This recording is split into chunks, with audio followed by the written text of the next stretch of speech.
சமூகம் பசு பக்தர்களாக மாறினால் பசுவதை தானாகவே நிற்கும் என்று RSS தலைவர் மோகன் பகவத் கூறியுள்ளார்.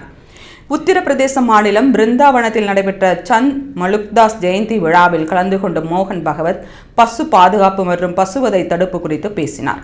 இப்போது ஆட்சியில் இருப்பவர்களுக்கு பசுவதை தடுக்க வேண்டும் என்ற எண்ணம் இருப்பதாகவும், ஆனால் அரசு நடவடிக்கை எடுப்பதற்கு முன் சமூகம் அதற்கு தயாராக இருக்க வேண்டும் என்றும் பேசினார்.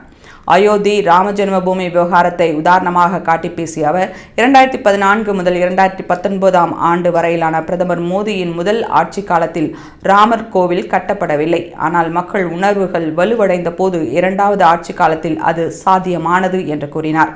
அதேபோல பசுவதைக்கு எதிரான மக்களின் உணர்வு வலுப்பெறும் போது அதற்கான தடையும் தானாகவே அமலுக்கு வரும் என்றும் அவர் கூறினார்.